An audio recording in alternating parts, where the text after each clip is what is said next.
What a bummer. I'm Joseph. This is Input English. Today we have some interesting discussions that start with that statement. What a bummer.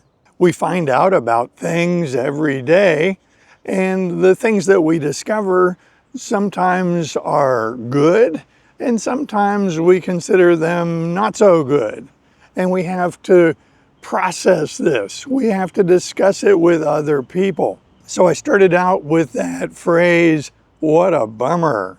It's a casual phrase, commonly used in the United States.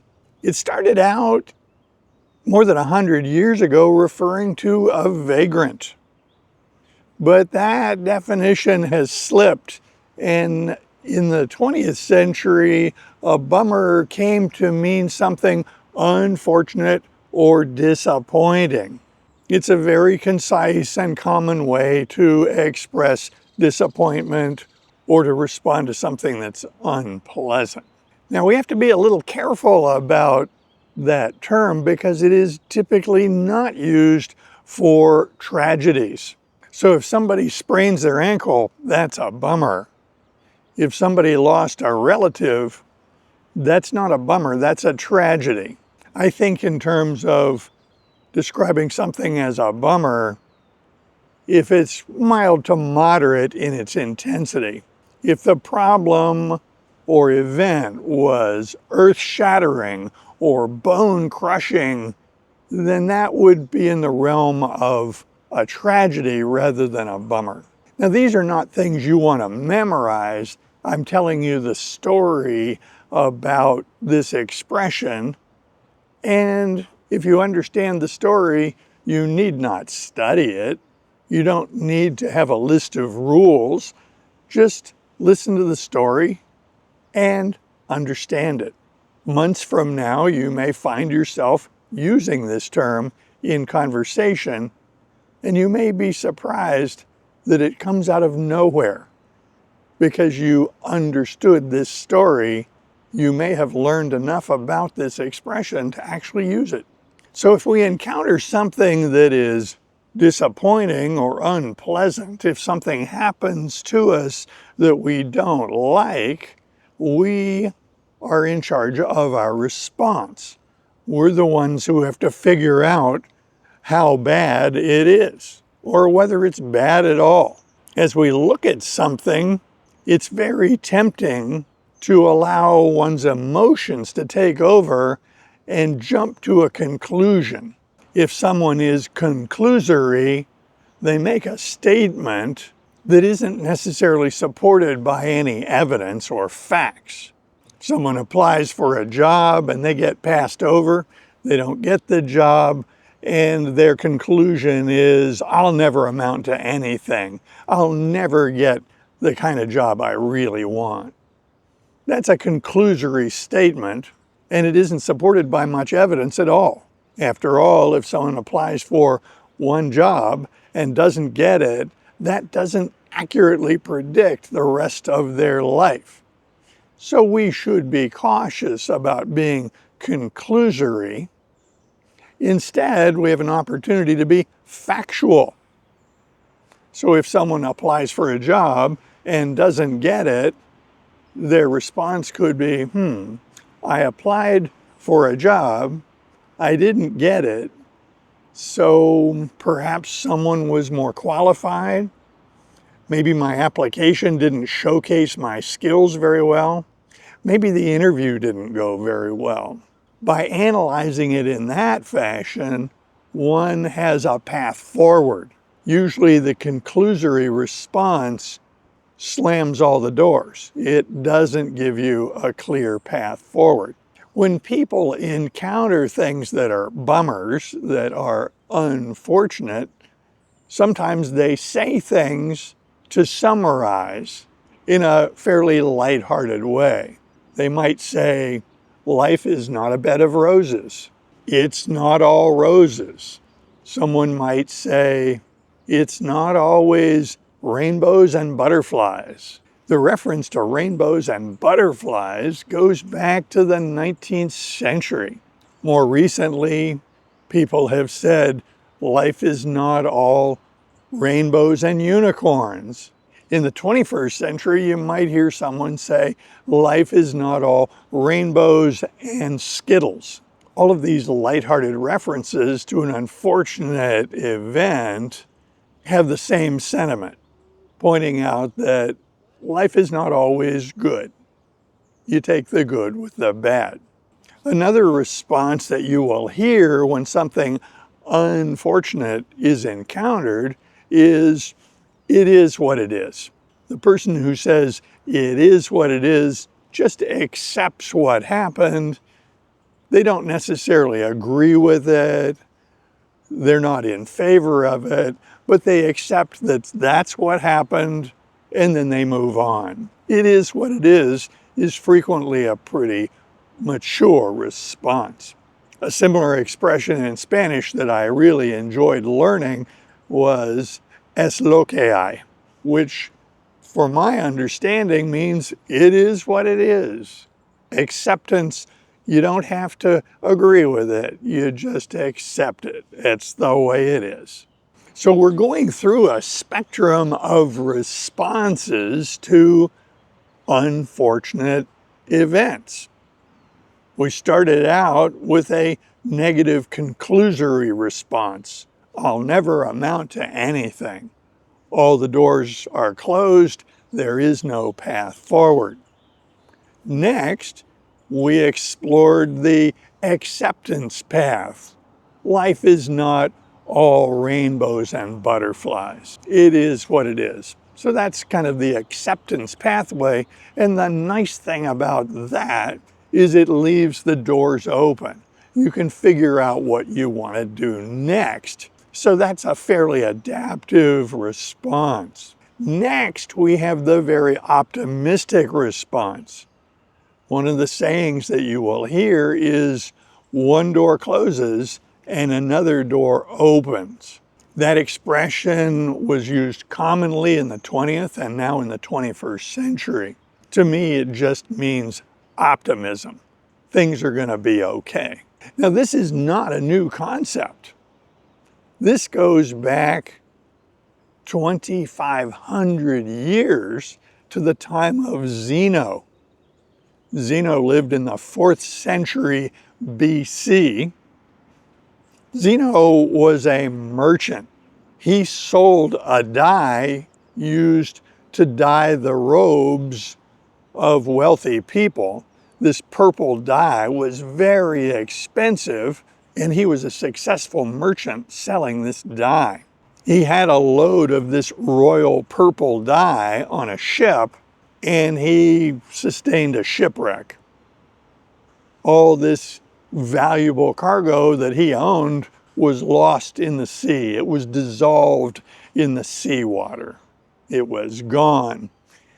Later, he found himself in Athens, having lost everything.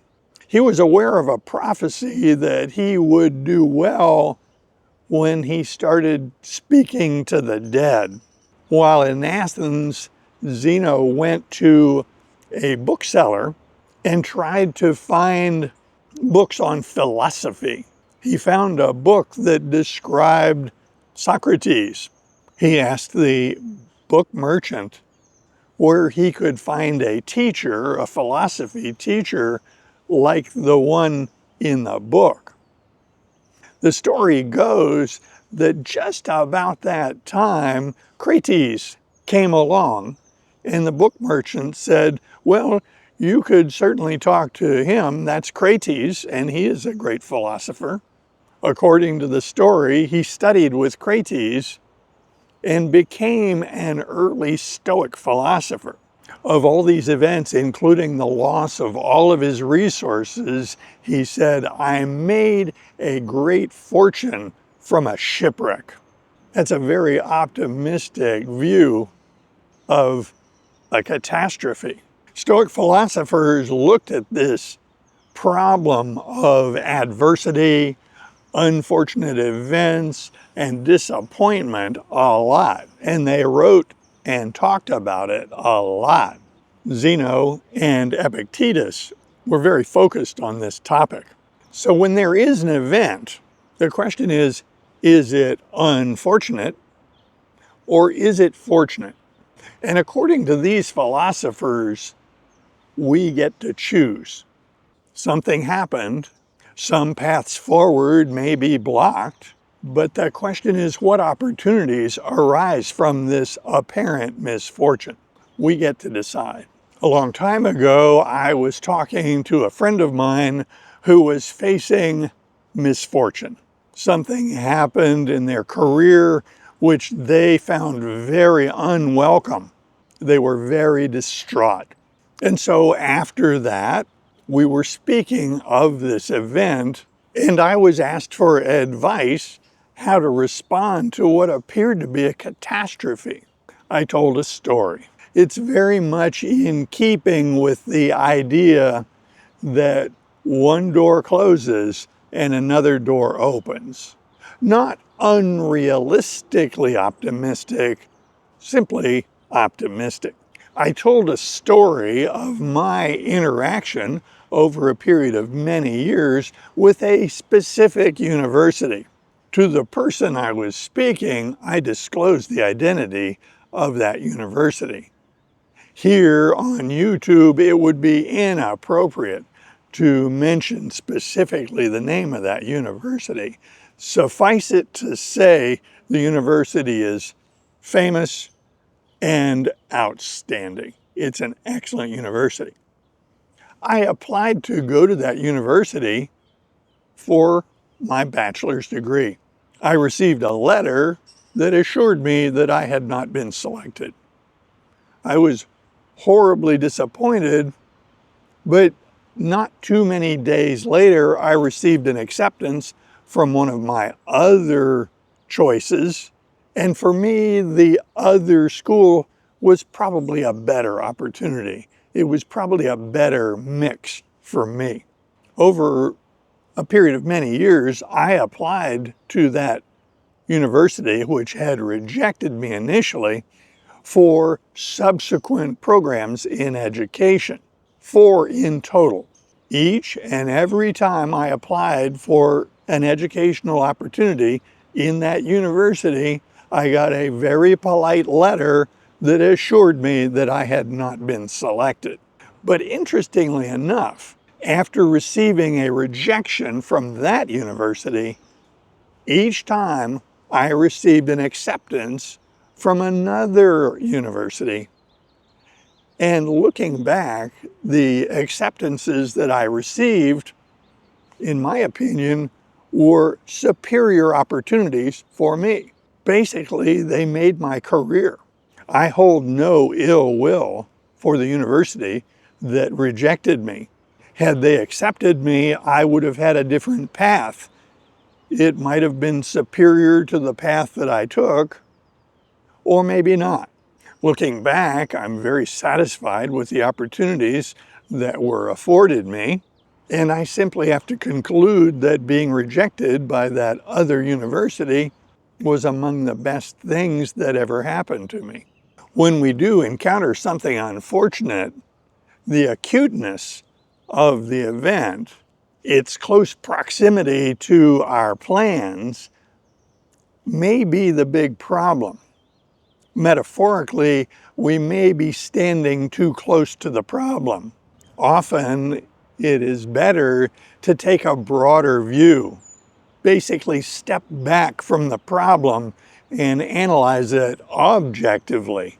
And in keeping with what we discussed a moment ago, a great question to ask is not how bad is it going to be, but rather what opportunities will develop from this event.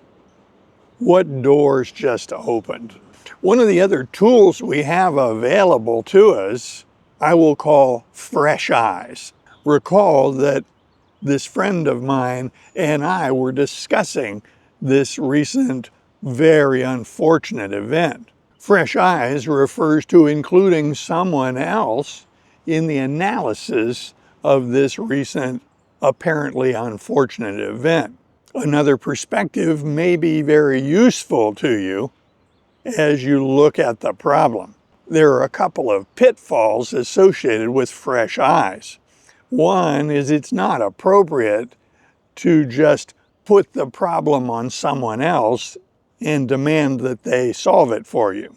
The other pitfall is that the advice offered by a third party may be very bad advice. They may not understand the situation well enough to give you solid advice. So we have to be careful about fresh eyes, but they could stimulate our thinking to look at the event perhaps from a different angle and come up with a very adaptive response. So this discussion of unfortunate events, things you might call a bummer, is not intended to provide you with advice how to conduct your life. No, we don't do that on the Input English channel. This is a combination of discussion and stories for comprehensible input. Our goal here is to provide content for you so that as you understand what I am saying and follow the discussion or follow the story, you will absorb the English language.